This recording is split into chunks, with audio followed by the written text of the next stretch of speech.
a couple of minutes ago, we have an awesome panel, an amazing panel, which is actually so awesome that we called it Awesomeness down south. It's about the Latam ecosystem, understanding the trends and the opportunities. And for that, we have some of the key stakeholders of our ecosystem.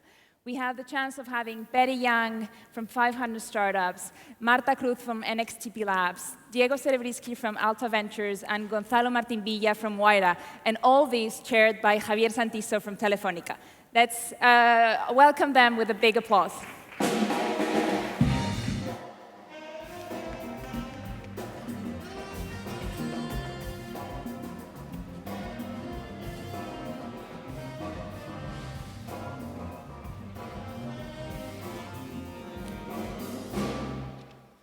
So welcome to everybody. Good morning. First of all, I would like to thank very much Maria and Sofia that are somewhere in the back. When we participated some years ago to the first Spain startup, it was small, teeny, maybe confidential.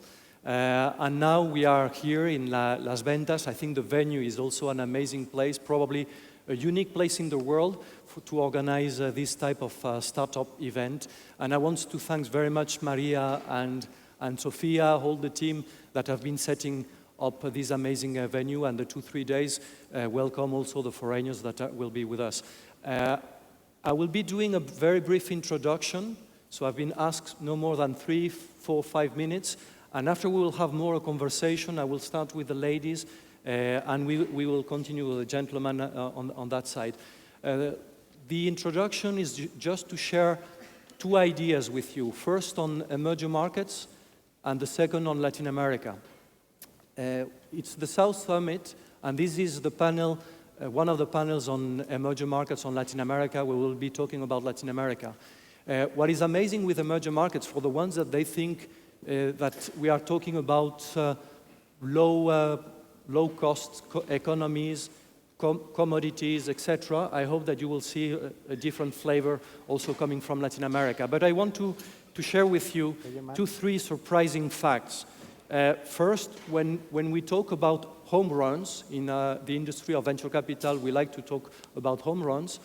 Probably one of the biggest home runs in the world is not in California, it's not Sequoia or a VC in California, but probably it's emerging market VC. So this is a VC that invested 40 million in a company that now the stake that they have is worth 40 billion. The VC is the investment arm of Naspers from South Africa. And the company is Tencent. This is probably one of the biggest home runs in the recent history. So emerging markets are there. Naspers is very interesting. Bedy, you know them because they have been very active in Brazil, in Russia. So it's typically the type of investors that are under the radar screens of Europeans or Americans, very active in emerging markets. They come from emerging markets and they are very active in emerging markets. And obviously the Alibaba flotation IPO of this year puts again emerging markets in the scene. We will be talking about Latin America, probably to share also some surprising facts about Latin America. Last example on emerging markets, if you take South Korea, a company like Samsung is already the first provider in the world of devices, ahead of any US company, any European company, and they simply invest in R&D more than Spain, just to put in balance of what we are talking. The second comment is to talk about Latin America 3.0. So what is going on in Latin America? And this is what the panel is about. So we will have views on Brazil, on Mexico, on Colombia, all the region with the panelists. But maybe it's not very well known. There's already startups or ex-startups from Latin America that are listed in the NASDAQ. 2 of them are from Argentina, the country of Marta, that she will tell us more about the ecosystem there and in the southern cone and in other areas. And the same, you have in Brazil funds of 100 million that are already operational and operating, or VCs from Europe and the US that are looking to the region.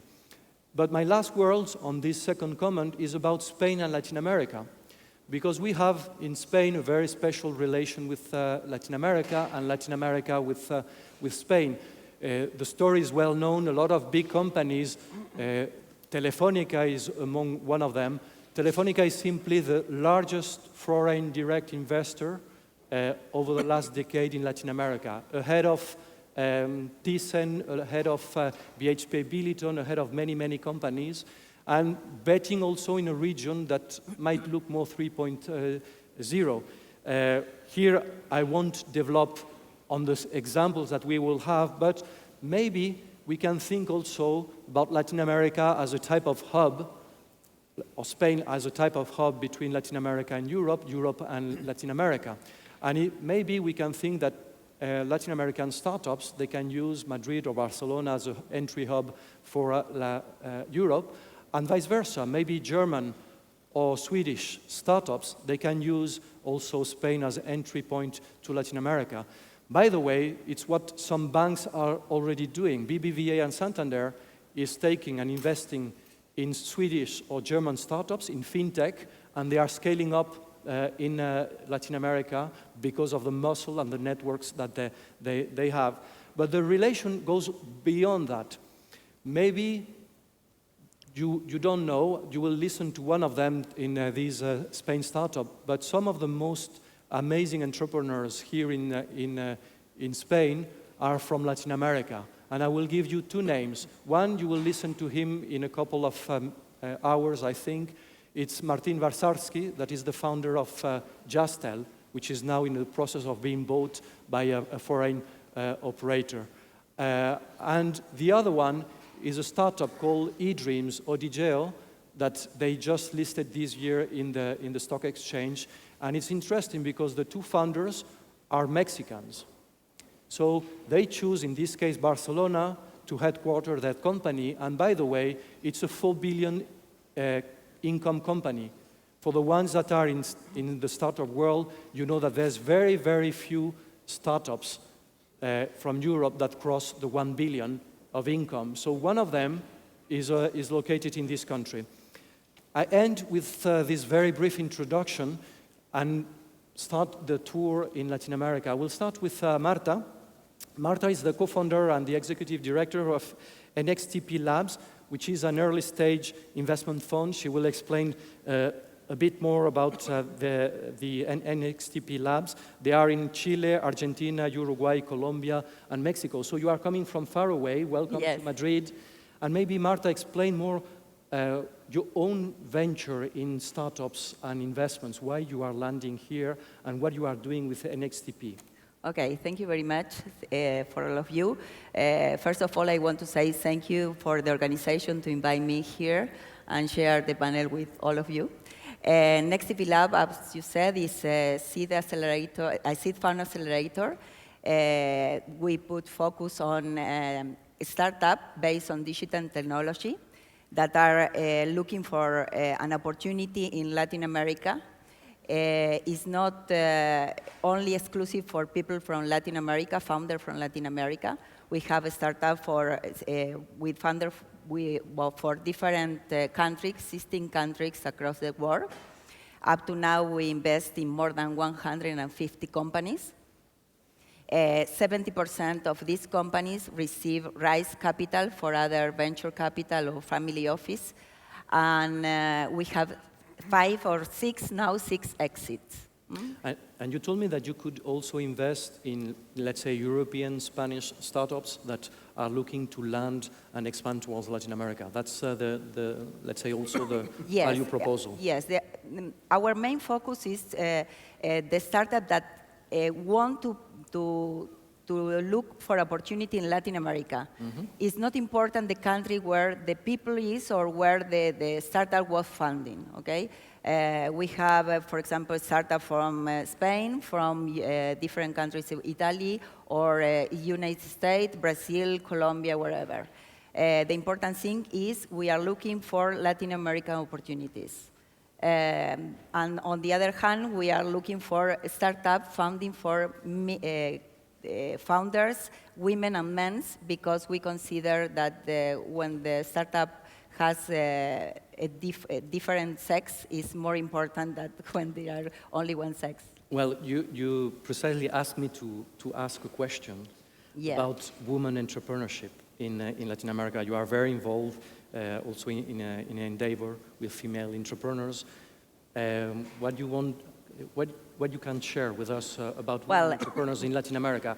In Spain, by the way, one of the first investment of Intel Capital in this country ever, they invested during 20 years in 1,000 startups, and when they invested 2 years ago in Spain, it was a female founder.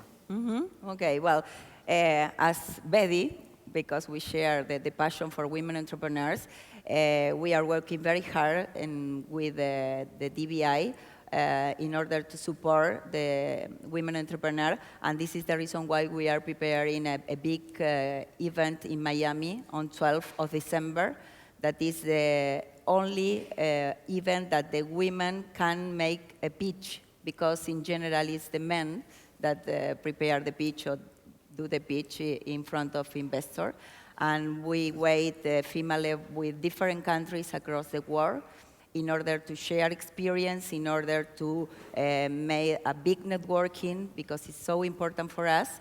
And we are expecting to receive or to create or support the women like the founder of Mercado Libre in Latin America.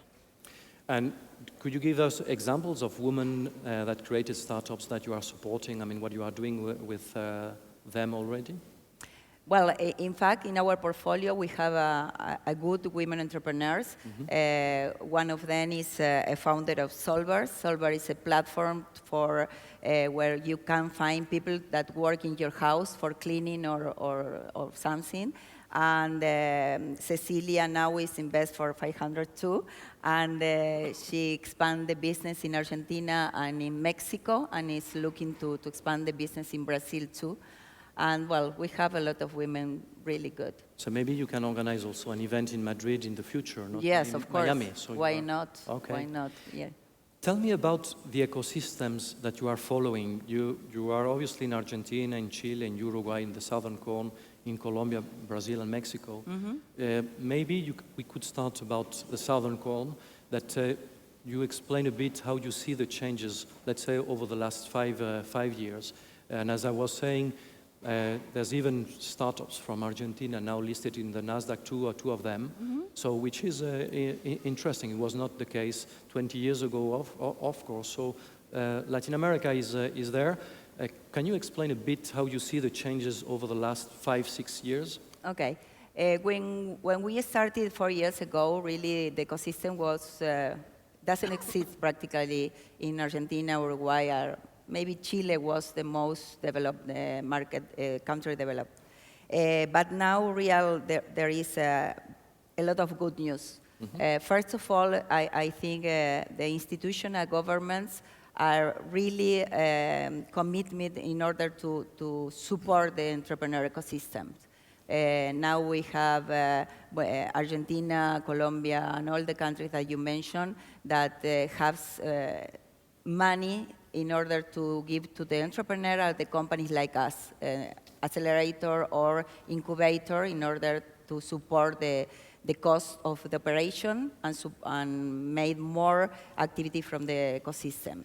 The other good news is we have the Latin America entrepreneurs have a great workability. They work so hard in order to improve day by day.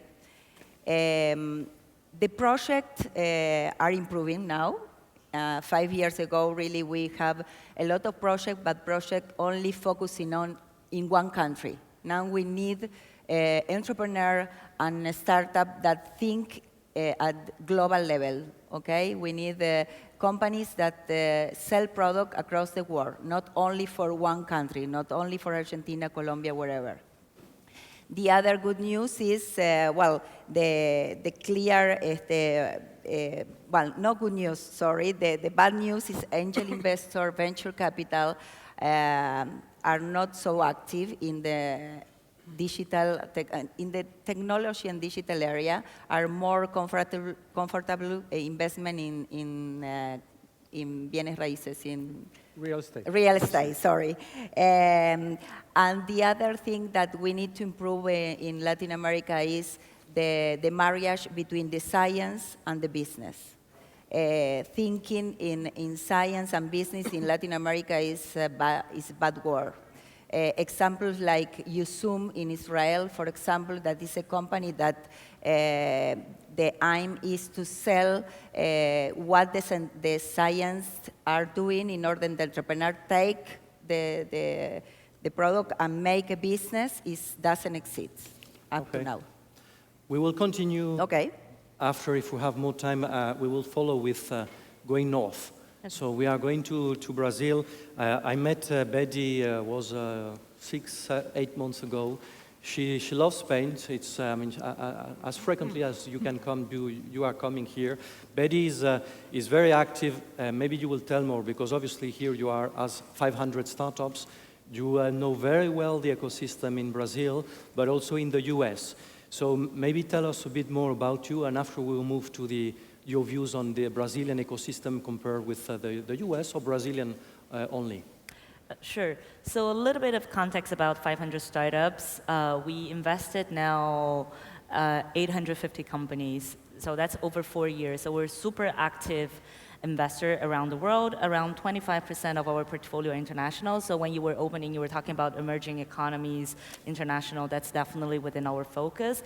And out of that pocket, we have about 10% of the portfolio. It's Latin America, sort of including Spain. We have 7 investments here in Spain.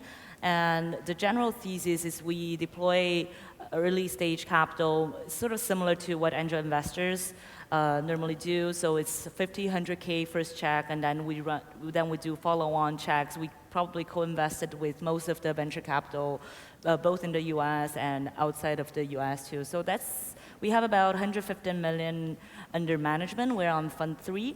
And a lot of our investors to the fund are, for instance, you were mentioning like BBVA sort of is one of our investors, and we have a lot of relationship just in general with corporates. We have a lot of relationship, of course, with other co-investors and our portfolio companies. And quite specifically, as we were talking about like my connection to Brazil. I'm Chinese Brazilian. I was born and raised in Brazil, and the past 5 years I've been working a lot on building the ecosystem there. When you compare, I've been living 10 years in the Bay Area. When you look in the Bay Area, the angel investment, the venture capital, the whole ecosystem is strong. So most people would be able to sort of culturally, it's common to have like launch companies. Like if your company fail, you can come back and do another company. For Latin America, especially Brazil, it's hard for people to go through that mindset. So a lot of building Brazil Innovators, which was an organization that started, was to really sort of establish the bridge between Brazil and change the mindset of entrepreneurship and digital and innovation sort of in connection to the Valley. So that's the context both for 500 startups and my connection to Brazil. So I split my time between the Valley, Brazil, and some other places in the world, and luckily in Spain too. Maybe you can share with us, because I know you have a lot of data examples of how the ecosystem in Brazil changed over the last, since 2010, to put just a reference point. What is going on? Because maybe we are not all aware of Peixe Urbano, many companies that are growing in Brazil. Some are very surprising, and also the venture activity is strengthening. Even maybe if it's slowing a bit down with the GDP right now, but it's very vivid. Can you tell us a bit more about that with examples, some facts and examples maybe? So to give a flavor of what is going on in Brazil. Sure. The sort of cycle for startups to maybe like since they start until they have an exit, I would say probably the time frames between 7 and 10 years. And what we ended up seeing in Brazil ecosystem is you have a wave of people who get like all of a sudden really interested, and a lot of startups sort of get founded, get investment, and sort of needs sort of 7 to 10 years to move to an exit. So the first wave that's relevant to look at is the 99 wave. That was when the sort of whole internet wave started, and you have companies such as Buscapé or like Movili that ended up being relevant exits for a lot of investors that were there.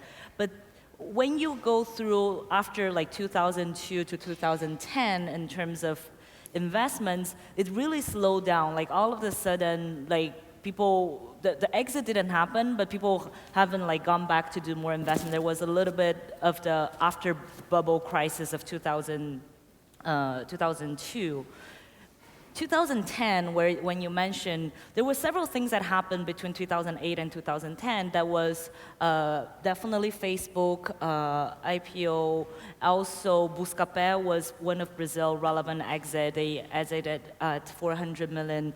All of a sudden, everyone got super excited about Brazil again. So from, I would say, a lot of startups, given like the Peixe Urbano, the Groupon sort of model, about 1,500 startups decided they want to do a Groupon. So they were like aggregator of Groupon startups. So it became all of a sudden like no one really wanted to do startup, and then you move to like a new movement that got started in 2009, and we're sort of riding that momentum of a lot of interest. In terms of venture capital, there are 5, I would say, active VC on early stage. Those are mostly Series A investors, and that's definitely developing. So the angel investor network and the angel are investing more and more, and then you have the VC doing follow-on. Private equity is very active. They're probably at some point they're going to move down, or the Series A investors are going to move up, so that the whole ecosystem for investment can develop. So we are definitely riding like a very nice wave from 2009. Although there, of course, from all different, like between election, economy, and expectation of economy in the US getting a lot better, a lot of investors ended up going back to US, but we still, when you look at the foundation, you're saying like Brazil has 100 million internet users. That becomes a really important foundation for companies, for founders who want to build a startup in Brazil. And Marta was commenting about the relevance of governments, which is, by the way, a myth when we think that Silicon Valley was created by spontaneous, the invisible hand. In fact, obviously, the US military ecosystem was very, very important, as the same in Israel. In Latin America, there's not the military push, but has been since 2010. By the way, with the Chileans maybe starting. Startup Chile. They start with Startup Chile, and after every country wanted to have his startup whatever. Peru and Brazil. So can you tell us a bit more about this activity? And I will relate it with, obviously, which is the burning question that you, as a Brazilian you will have here in Europe, is not your thoughts on the second round of elections, but more your thoughts on if innovation, technology, entrepreneurship, startups is or not in the agenda in Brazil, has been in the agenda of the candidates. Probably not, probably yes. You will tell us, and what you are missing or here. Yeah, definitely there's a momentum, like the good news, like Marta was saying, there's a momentum for the feeling that startup innovation, it's relevant. I think 5 years ago, it wasn't the same conversation. It doesn't matter where you are in the world, whether you're in Spain, in Brazil. So there's a general overall interest for innovation and technology. Brazil launched the Brazil Startup Program too, and the way they do it, it's different from, for instance, you mentioned Startup Chile. They run the accelerator program themselves. In Brazil, they empower other 10, 20 accelerators to run the operation. So they're incentivizing the private sector to have more accelerators into the ecosystem. The way I sort of look at it, it's depends, like that program is run by the Ministry of Science and Technology. And as we move forward, I think it's important to sort of, beyond being on science and technology, be on top of like the government agenda. But in general, it is. I think it's just like the relevancy compared to rest of the priorities that are there. But as sort of on the micro level where we are as investors, the good news is it seems that there's an open channel to talk to policymakers. And I think that's the relevant. It's not where they are, it's whether they're willing to listen to whether it's the legislation that is not working very well, or the investment scene that has a lot of barriers from the government bureaucracy perspective. I think that's the part that we should be aiming. Like, do we have a channel to talk to them? And I believe that the answer to Brazil, it's yes. Of course, there's an election and there's a change of government. So every time, it's incredible when you look at emerging economies. It's sometimes different in the US, especially in the Bay Area. Like when you think about startups, you're almost like in a bubble. It doesn't matter who runs the government or not in the government. But in Brazil, the sentiment for investment, the sentiment to do business, the sentiment to do a lot of things depends on who's going to win the election. So there's a lot of holding, and you lose the momentum of whether you're riding up or riding down. Since I believe we're riding up, I'd rather keep the momentum going. Okay, Bedy, thank you. We will continue the trip. I will go with Gonzalo, and after Diego. Gonzalo, he's involved in Open Future of Telefónica, which is the initiative for entrepreneurship, startups, and many other things. Maybe, Gonzalo, can you tell us more about, we will talk about the ecosystems after, but my first question is about Open Future, if you can present the initiative in Europe and in Latin America. Well, first of all, thank you very much. Great to be here with you, Javier. And thanks, Maria, for inviting us again. Open Future in Telefónica, we started a long time ago working with entrepreneurship, innovation. We're a telco company, so more than 20 years ago, and this morning, Santiago Fernandez, when I was talking about that, we have tried many things, and we're kind of entrepreneurial on that. We tried many things. And at the end, we decided that we need to create a new model, okay? Wayra, as you know, was born 3 years ago. We have learned a lot in terms of accelerating businesses and finding the talent in Latin America and also in Europe. But now we believe it's the time to do something else, something greater, okay? And that is why we have developed Telefónica Open Future. What is this? This is what we decided to do is we were clear that in Telefónica we had many initiatives that were created to support entrepreneurship, innovation, and we decided to create a program to put them all together. And this has an incredible effect in terms of the startups and the funders. Having all the small but intense experience that we had in Wayra over these 3 years, we realized that sometimes people talk about the valley of death, talking about the investment that you need, Series A that you need after you come out of an accelerator like Wayra, for example.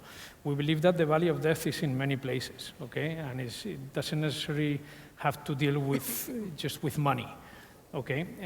Probably the valley of death is first in education, or finding the correct mentor, or finding a physical space to work, or finding the correct outside partner to move your business up, or finding money after you're being helped in accelerator like Wayra.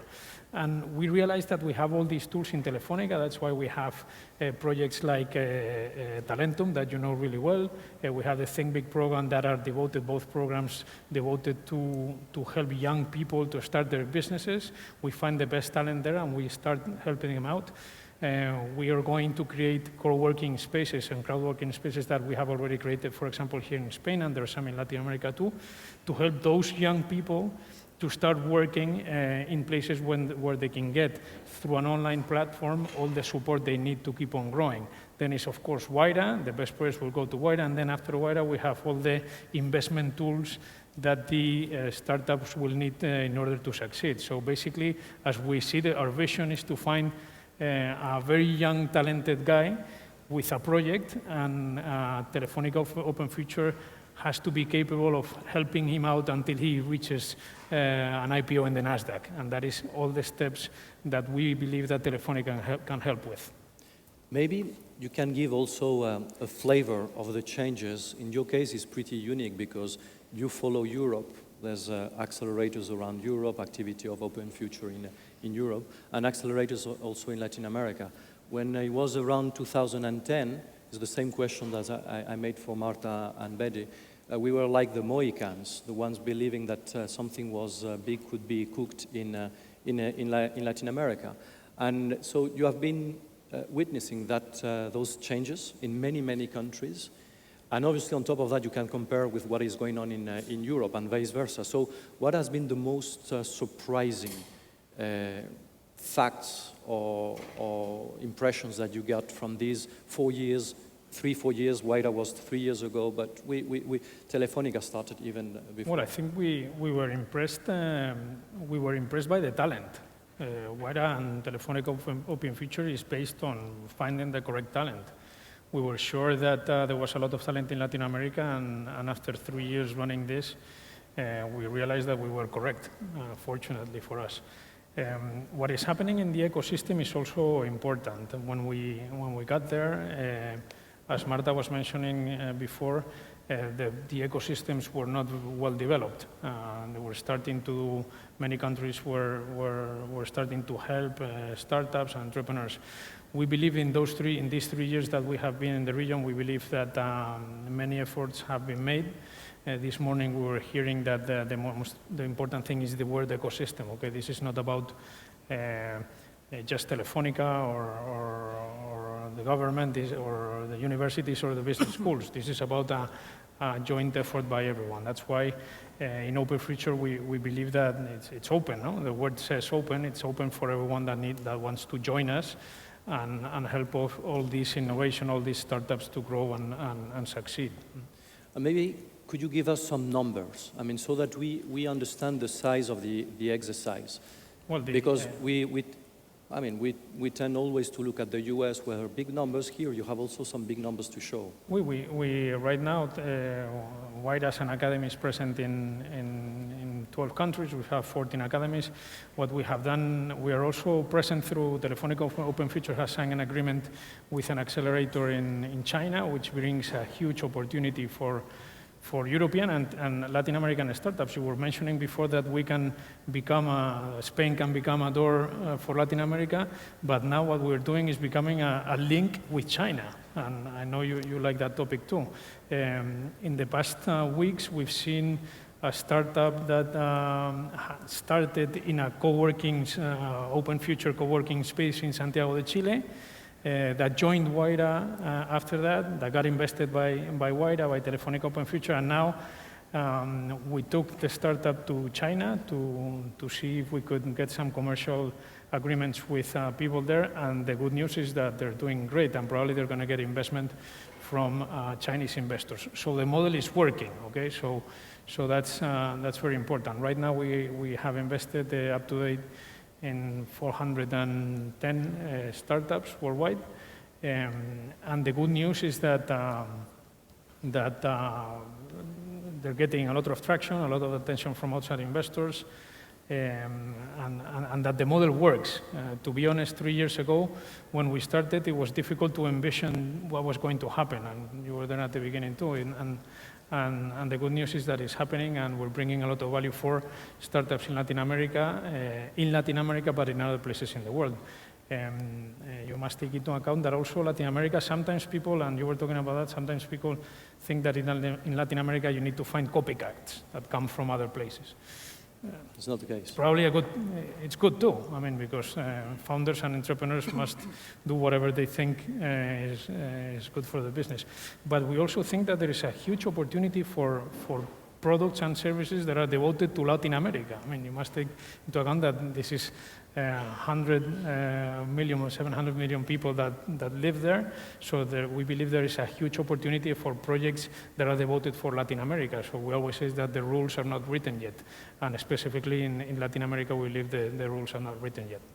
Can you tell a bit more on this China partnership? Because obviously the Chinese equation for Latin America is very important, economically speaking.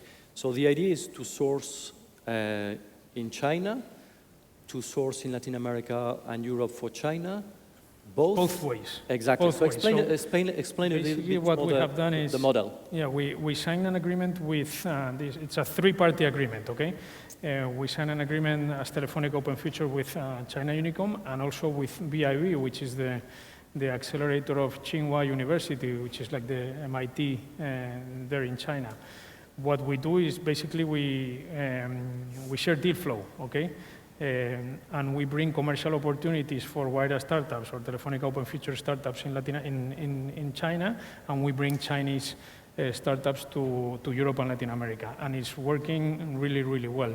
This is not only about investment, it's also about commercial agreements. It's also about sharing best practices. And we signed the agreement, I think it was in February. And we have very good news about it. We thought it was going to take some time, the language, the culture. But there is no language or no cultural differences for startups. It's working really, really well. Okay.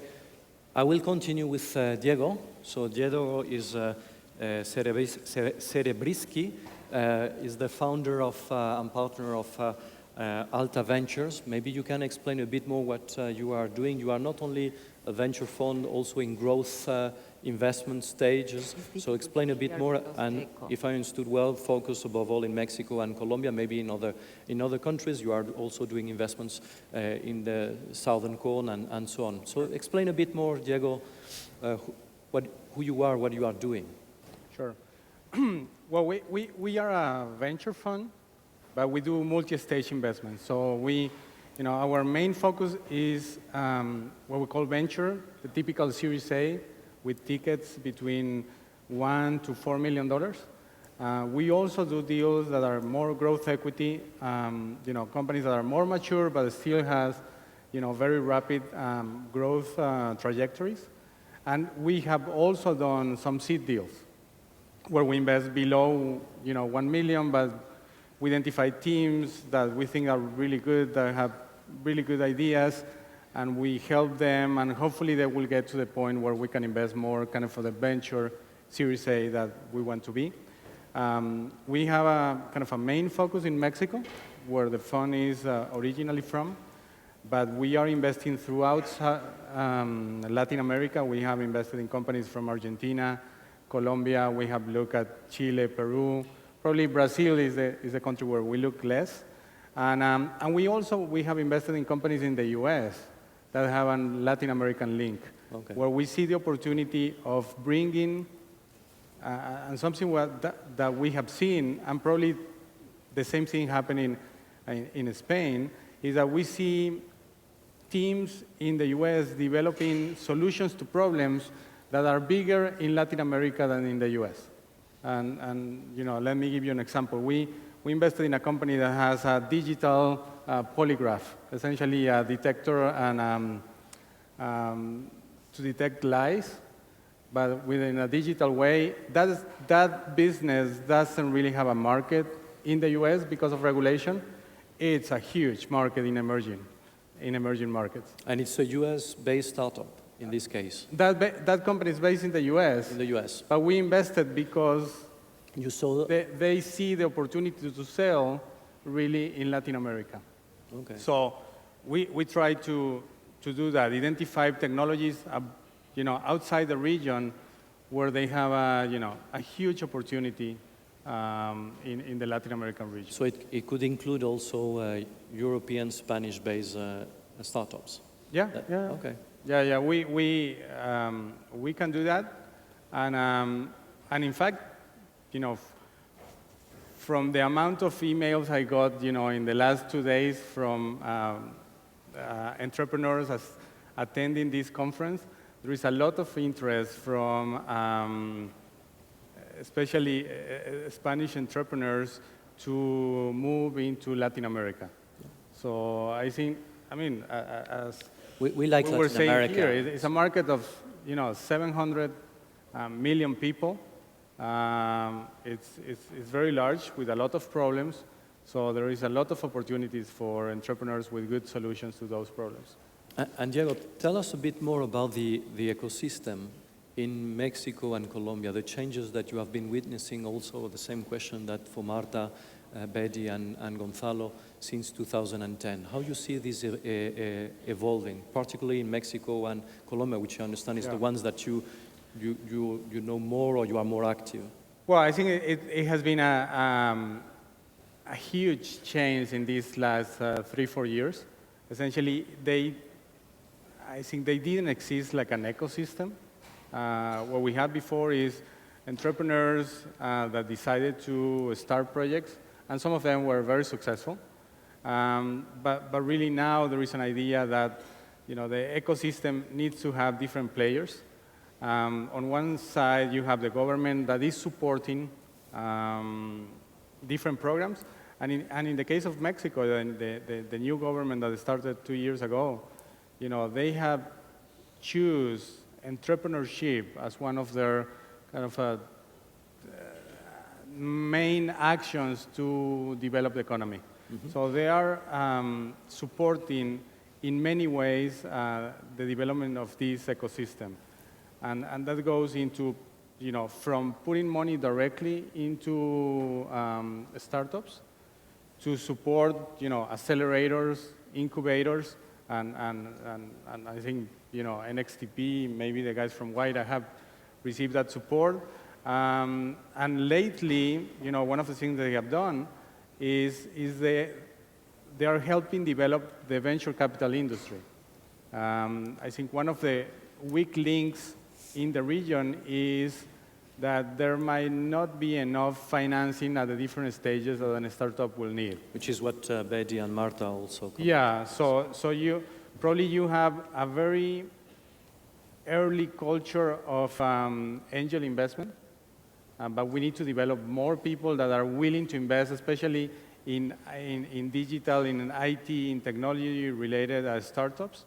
Then you have kind of the accelerators, which probably is one of the kind of the stages that is more developed, and my colleagues have done an amazing job there.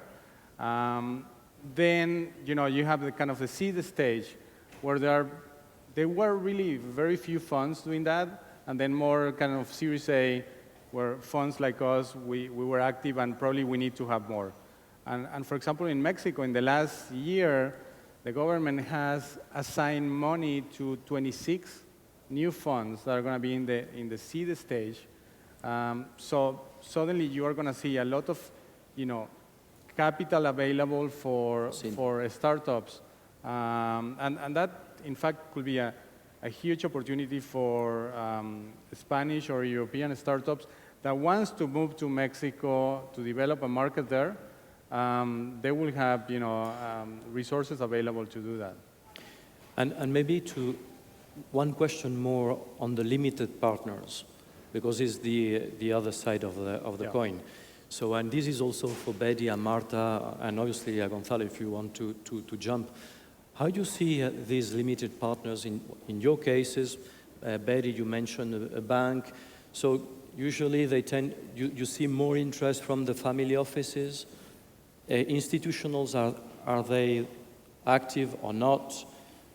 Corporates or other type of investors? Because in the end, it looks like one of the big bottlenecks and is not specific to Latin America. I mean, we share it in continental Europe, the same issue, which goes to your second point, that there's not enough growth stages vehicles. Yeah. So you get stuck in the early stages. Maybe you can do a VC round. More and more, by the way, VC rounds are done outside the region. So tell us a bit more about the evolution or no evolution of the LPs. Yeah, I think that the investors that invest in funds, it's not a large universe of investors. Essentially today you have I would think two main players. You have multilateral investors, and we're talking, entities like IFC, CAF, which is a Corporación Andina de Fomento. You have the BID, the Banco Interamericano de Desarrollo. These guys are very active, and they do have a mandate to help develop, the entrepreneurial ecosystem and the venture capital industry throughout the region. And they are very active, supporting a number of funds there, including ours.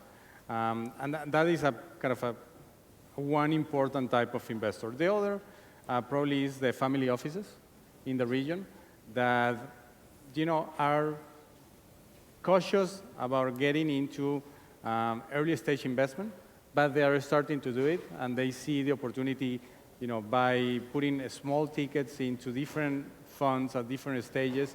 They are getting exposure to what is going on in the region.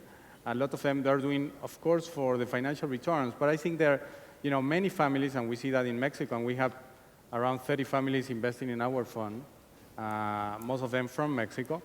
They see that as a way to contributing back to, the countries where they have been successful. So they want to help entrepreneurs develop new things. And the last one that is starting to emerge is what they call, funds of funds, that they will get into venture capital as a way of, diversifying, the returns that they can generate for their own clients. So maybe besides that, there aren't too many more. Okay, we have 1 minute now, so Bedy and Marta and Gonzalo, but maybe if you allow me, Gonzalo, with Bedy and Marta first, very quickly. So your view on that, very shortly. So because we're global, so we have a lot of investors that are successful tech founders that want to be supportive, so that's a piece of it. And then the larger checks comes in for corporate for us who are looking for innovation because we invest in a large portfolio. I would say those are the two main ones, institutional fund of funds, and they are still sort of developing and understanding what we're doing. So that's probably a longer term conversation. Marta? In the case of NXTP Labs, more of our investors are angel investors and institutionals, like a bid that mentioned Diego in ADEM in Mexico and Corfo in Chile. But the investor for our companies are angel investor and venture capital from Latin America or from United States and Europe. Okay, so we are just time over, so we are finishing here. I want to thank very much Bedy, Marta, Diego, and Gonzalo. Just 10 seconds to maybe follow the conversation in other occasions. All of us that we are here, we are in Twitter, LinkedIn, so you can follow the ones that you want. But I want to add something on another emerging market, because I won't have another chance during those days, which is Spain. Spain is an ex-emerging market, technically speaking. It was in the 70s till the 80s. Now it's not anymore, it's an OECD country, but from the point of view of venture and startups, we are also like the Latins, the southern people. But the ecosystems have been changing a lot, and I think is what we try to share with Latin America. I just want to give you 2-3 data on Spain. Over the last 3 months, so it's very recently, you had a startup called Skytel that raised more than 100 million euros, mostly in the US, because of the issue of growth capital. But now you have more and more Spanish startups that are able to do it. Big rounds. I saw the guys from Job and Talent around, also an amazing round that they did. Cantox, it was a foreign round. So you have more and more. And what is also very good, as in Latin America, you see more and more exits. Just yesterday, it was announced that a Japanese firm, Next, bought for 80 million Trovit, a Spanish startup created 6 years ago. So I think that we are in the right direction also with Spain startup. And to do it here, bullfighting arena, that the Latins, we have duende, as we say in Spain. Thank you very much. Thank you.